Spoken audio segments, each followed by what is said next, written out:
Hey everybody, it's Matthew. Thanks for watching my channel, Giddy Up Adventures. This week I'm going to talk about an epiphany I had while visiting a very popular recreation area. And I usually avoid these places like the plague, but I really seem to be able to think of it a little bit differently this time.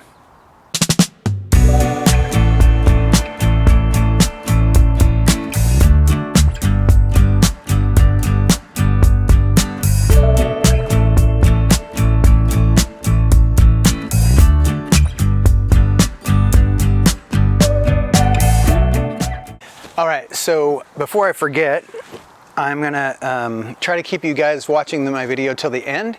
And in order to do that, I'm gonna give away one of my t-shirts. I'm all sold out of my Giddy Up t-shirts.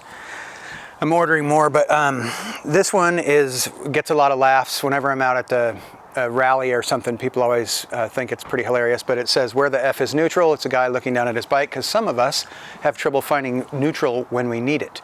Anyhow, so this week's video was inspired by my wife had been flying. Whenever she flies in and goes past Mount Hood, she sees these two lakes, and she's always wondered what they were like. One of them was intriguingly titled Lost Lake, and I'd never really heard anybody talking about it. And in the circles that I travel in, people are always talking about the far away, sort of lesser known areas.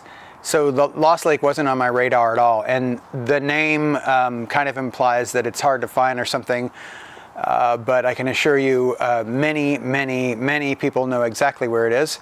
And I just had some epiphanies when tooling around the area, and while we were at it, we went and visited several more in the area.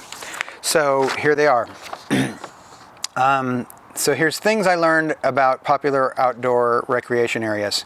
Number one, just because it's crowded doesn't mean that it's impossible to enjoy it. I've missed out on so many things because, like Multnomah Falls or whatever, I don't even think I've ever been there, because every time I go, there's tour buses parked out front, and I just, avoid that like the plague. But there's a reason that these places are crowded, and it's because it's beautiful.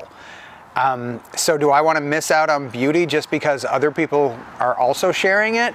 And I kind of was observing some things this time, and it made me kind of look at it differently. And so what is wrong with crowds in the first place? I always assume it means that people are going to be super loud, there's going to be litter everywhere, and just people doing stupid things.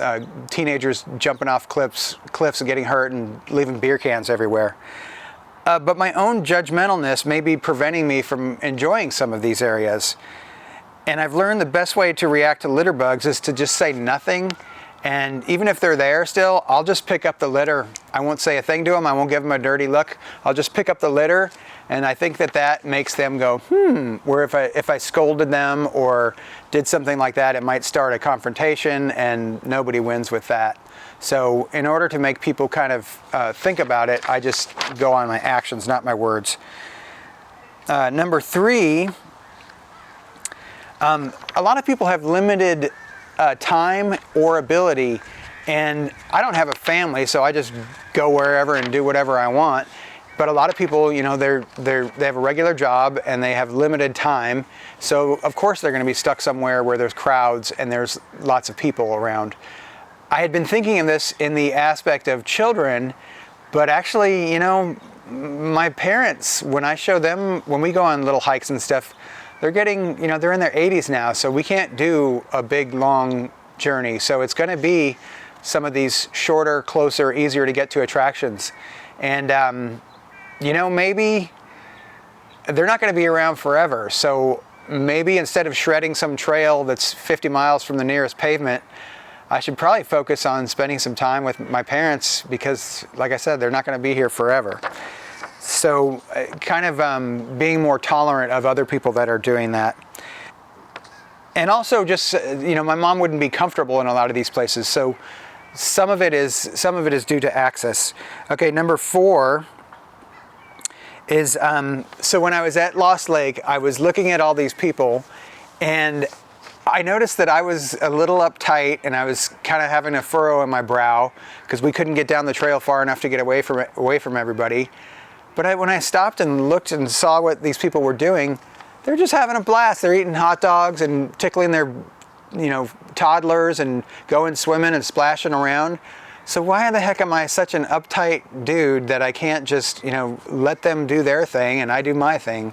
And it really, I've noticed as I gotten older that me being judgmental of people does not make me a happy camper.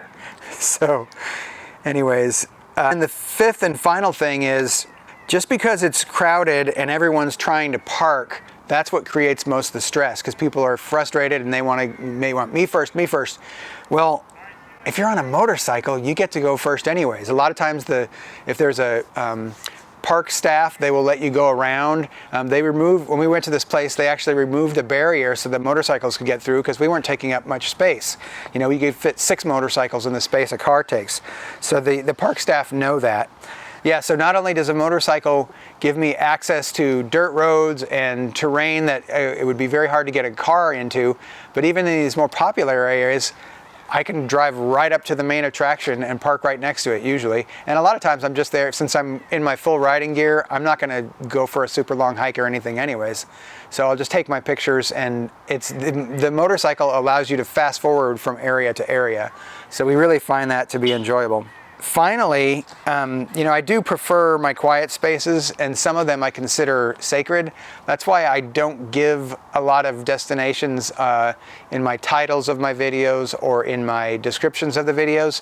People always ask, but I want them to have their own sense of discovery, so they can kind of pick up the clues. Sometimes it's obvious, sometimes it's not. But I don't want to take away from your experience of being able to discover areas, and I don't want everybody to know some of this stuff, because it just exploits it. The last thing, the last tip I have is another one that may be a little obvious, but man, it's effective if I can do it. And that is, if you're on the trail, hiking, biking, motorcycling, if you're out there and suited up, ready to go, and you're on the trail at 7 a.m., you're not going to see anybody. And that strategy has been really good I've been in Oregon now for 7.5 years, and it's really worked well. Even the most popular trails, sometimes I'll get on the trail by 6 a.m. and you won't see anybody till you're on your way out. So anyways, so yeah, back to the giveaway of the t-shirt. So if you can, I'm just going to pick somebody at random, but you guys have to actually send me a message. If I say, hey, Jim 23, and I write you a note, you have to actually respond to me. Otherwise, I don't know where your address is. So you have to get in contact with me. You can do that through my website, thetopographyofear.com. That's my book title. Or you should be able to message me just here on YouTube, or I have a Facebook page and an Instagram, Giddy Up Bike Adventures. So thanks for watching my video, and I'll see you next time.